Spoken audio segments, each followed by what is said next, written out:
teka lagu best. Demam teka lagu best? Bermula 24 Mac hingga 1 Mei ini, anda berpeluang memenangi sebahagian dari RM18,000 dalam teka lagu best. Jadilah pengirim SMS ke-7 selepas isyarat teka lagu best dikeudarakan ketika lagu sedang ke udara. Type best jarak TLB dan hantar ke 39111. Berikan judul lagu dan nama penyanyi dengan betul ketika penyampai menghubungi anda. Teka lagu best menangi sebahagian dari RM18,000 hanya di Best FM, terbaik untuk harimu.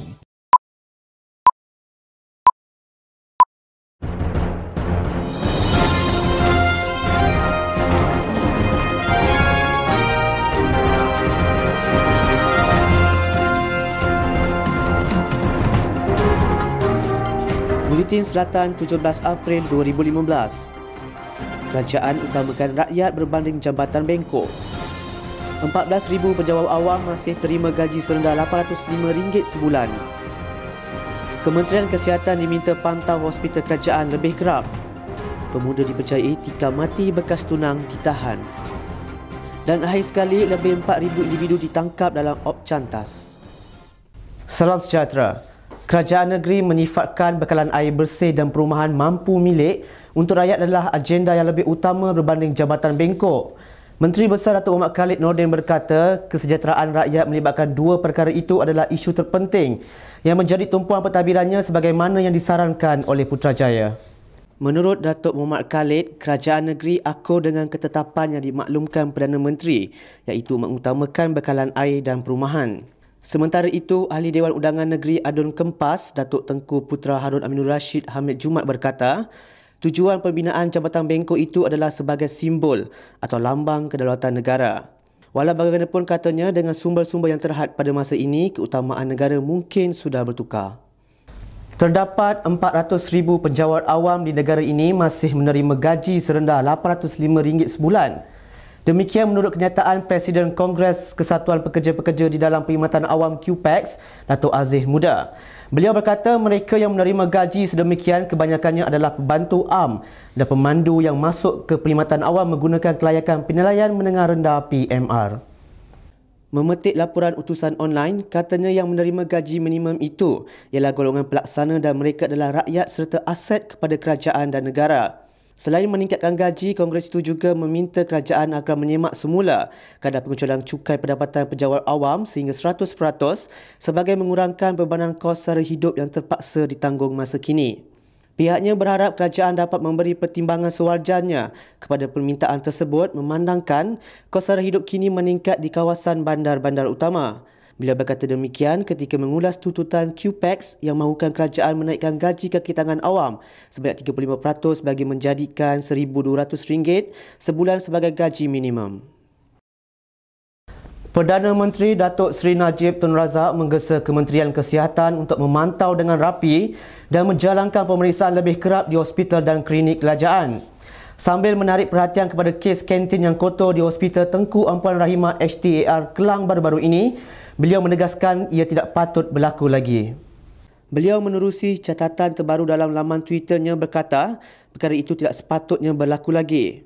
Dalam pada itu, Ketua Pengarah Kesihatan Datuk Dr. Nur Hisham Abdullah dalam satu kenyataan berkata, Kementerian telah mengarahkan Pejabat Kesihatan Negeri dan pengarah-pengarah hospital untuk memeriksa kantin, kafeteria dan dapur hospital dari semasa ke semasa untuk memastikan ia memenuhi keperluan standard kebersihan. Tambah beliau, unit kesihatan awam dalaman telah diarahkan untuk memantau dengan teliti dan menjalankan pemeriksaan kerap untuk memastikan kantin sekolah bersih dan memenuhi keperluan standard kebersihan. Pada 14 April, media tempatan yang menyiarkan artikel bertajuk Kantin Hospital Kotor diarah ditutup berkata kantin HTAR didapati kotor dan diarah ditutup. Untuk paparan berita selanjutnya, kita kembali selepas ini. Penggunaan baja Real Strong dimulakan pada awal pembangunan sehingga sekarang. Saya menggunakan baja Real Strong selama 3 tahun. Penghasilan yang tinggi, hasilnya bertambah baik. Pilihlah baja biokimia Real Strong hari ini.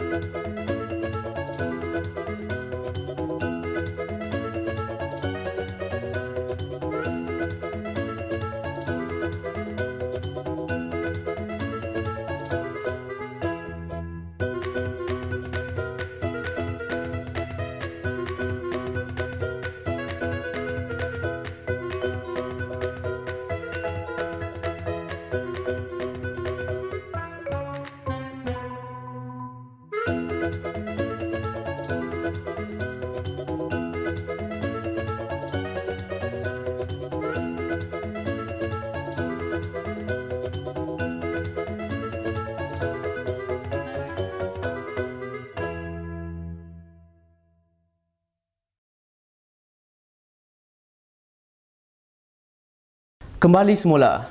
Polis Diraja Malaysia PDRM Johor berjaya menahan seorang pemuda suspek kepada kes bunuh seorang wanita di Keluang yang berlaku pada 10 April lepas. Menurut Ketua Polis Johor Datuk Seri Muhammad Mokhtar Muhammad Sharif, suspek berusia 20-an itu ditahan di Bandar Penawar Kota Tinggi kira-kira jam 10 malam 2 hari lepas ketika cuba melarikan diri ke negara jiran. Kejayaan polis menyelesaikan kes bunuh seorang wanita di Keluang yang mendapat liputan luas seorang wanita dibunuh di Keluang.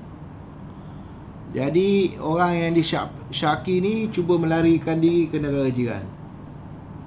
Tapi hasil daripada kerjasama erat di antara polis dan masyarakat. Masyarakat bagi maklumat, polis dengan pintar menyiasat bertindak di atas maklumat tersebut. Maka kita dapat cekup suspek tersebut. Suspek tersebut jadi telah ditangkap dan proses remand dan proses siasatan akan dipercepatkan. Okey? Jadi kes Keluang ini pada pandangan polis selesai.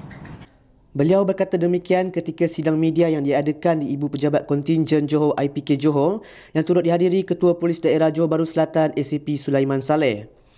Kes disiasat di bawah Seksyen 302 Kanun Keseksaan kerana membunuh dan jika disabit kesalahan boleh dikenakan hukuman gantung sampai mati.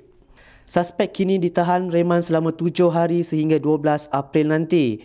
Dalam sidang media yang sama, beliau turut mengumumkan kejayaan polis Johor menumpaskan kumpulan samun rumah di daerah Keluang. Pada 9 April lepas, Polis Daerah Keluang berjaya menahan 3 orang suspek warga asing berhubung laporan kejadian samun di sebuah rumah di Kampung Batu Keluang sehari sebelum tangkapan dibuat. Menurut Datuk Seri Muhammad Mokhtar, ketiga-tiga suspek ditahan di daerah Keluang dan Pontian serta pihaknya berjaya merampas sejumlah senjata tajam, beberapa skimas, pelbagai bentuk barang kemas, jam tangan dan wang tunai. Dan hasilnya kita telah berjaya mengesan dan menangkap 3 orang suspek di Pontian dan Keluang. Jadi kita berjaya merampas senjata tajam, skimas, barang-barang kemas. Salah seorang suspek juga mempunyai 8 rekod wanted di beberapa negara. Jadi 3 dicekup, 1 daripada mereka ni dia dikendaki di beberapa negeri. Rekod dikendaki lah. Ini daripada cap jari lah. Jadi kumpulan ini cara dia, MO dia masuk, tendang atau ambil tong gas, pecahkan, masuk, ikat. Kalau orang cuba nak melawan, dia cederakan, rompak, hilang. They are very violent. They injure the crime, they injure the victims. Salah seorang suspek yang ditahan mempunyai 8 rekod buruan polis di beberapa negeri. Kesemua yang ditahan akan direman sehingga 16 April depan. Kes disiasat di bawah Seksyen 395 Palang 397 Kanun Keseksaan dan jika sabit kesalahan boleh dikenakan hukuman penjara hingga 20 tahun atau sebatan. Seramai 262,963 orang telah diperiksa menerusi Opcantas bermula 1 Januari hingga 31 Mac dan daripada jumlah itu seramai 4,930 individu telah ditangkap. Ketua Polis Johor Datuk Seri Muhammad Mokhtar Muhammad Sharif berkata seramai 816 orang telah disyaki manakala 138 orang merupakan individu yang diburu polis telah ditahan dalam operasi tersebut. Daripada 1 Januari hingga 30 Mac 2011 262,963 orang telah diperiksa. Dan dari jumlah ini 4,930 telah dicekup. Dan seramai 816 telah dituduh di mahkamah. Dan juga apabila kita membuat operasi-operasi pencegahan ini, maka terkesan juga orang-orang yang dikendaki oleh polis. Jadi daripada 1 Januari hingga 31 Mac 138 orang yang dikendaki polis. All these are the wanted people, wanted by the police. Orang yang telah melakukan kesalahan, yang hilang, yang tidak hadir mahkamah, kan, yang perlu untuk membantu siasatan, hilang. Dia mula-mula dia jadi hero. Kemudian dia jadi hero bodoh lah, hilang. Jadi dia ingat dia boleh hilang. Kalau dia hilang selama-lamanya tak apalah. So long as you are around, the police will get you sooner or later. Jadi 138 yang baki ni, yang orang-orang yang dikenaki, saya telah arahkan Ketua Jabatan Siasatan Jenayah keluarkan dalam surat khabar jelah. Biar masyarakat semua tahu. Inilah orang-orang yang dikenaki. Sebab setiap manusia ni lain rupa dia kan. Biar semua orang tahu.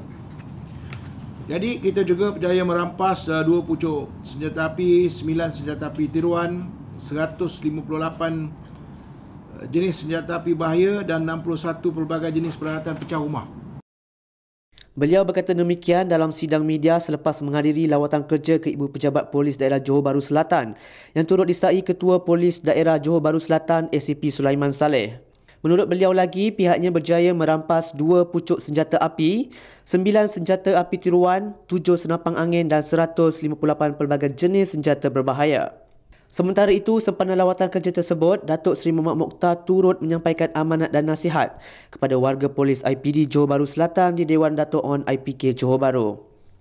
Jadi saya ingatkan, kita mesti mengenai lagi. Jaga maruah kita, keluarga kita, mak bapak kita yang susah payah, ibu melahirkan kita, hantar sekolah, supaya kita menjadi insan yang baik. Janganlah mak bapak kita dapat berita kita kena buang kerja, tahan kerja, kena dakwa dengan SPRM, hisap dada. Tak boleh. Kita tak boleh jadi peneraka. Jadi saya kena ingatkan, kita kena sentiasa muhasabah diri kita, bersyukur, jangan bimbang, jangan khawatir. Apa yang telah tercantik, kita mohon, sentiasa mohon. Dosa mohon, minta maaf. Yang Allah tak maafkan, syirik saja. Selain semua maaf. Nak buat salah, mohon maaf. Apa yang penting, kita mesti taat, kita mesti berintegriti. Beliau turut meluangkan masa bersalaman dengan warga polis IPD Johor Bahru Selatan yang hadir sebagai tanda terima kasih. Sementara itu, Polis Johor berjaya menahan 43 wanita warga asing yang dipercayai menjalankan aktiviti pelacuran dalam serbuan ke atas sebuah premis hiburan di Sulang Laut baru-baru ini. Ketua Polis Johor Datuk Seri Muhammad Mokhtar Muhammad Sharif berkata serbuan bagi membantras kegiatan pelacuran berkenaan dilakukan pada pukul 7 malam. Katanya, kesemua mereka yang ditahan dipercayai melakukan kegiatan terbabit secara sambilan. Tambah beliau lagi, pemeriksaan mendapati kesemua mereka melakukan beberapa kesalahan mengikut Akta Imigresen termasuk gagal mengemukakan dokumen perjalanan sah dan melanggar syarat pas lawatan. Kesemuanya kini direman sehingga 29 April ini untuk siasatan mengikut Seksyen 39B Peraturan-Peraturan Imigresen dan Seksyen 6-1-C Akta Imigresen. Dalam perkembangan lain, pihak polis turut menemui sepucuk pistol ketika menyelesaikan kes kecurian motosikal di Sungai Melana, Skudai 3 April lepas. Pistol tanpa kelopak dan peluru itu ditemui polis dan unit selam Polis Bantuan Pelabuhan Tanjung Pelepas ketika mencari rangka motosikal curi yang dibuang ke dalam sungai berkenaan. Katanya polis ketika ini sedang menyiasat sama ada senjata api berkenaan pernah digunakan dalam mana-mana kes jenayah di negara ini. Sekian untuk edisi Buletin Selatan. Salam takzim.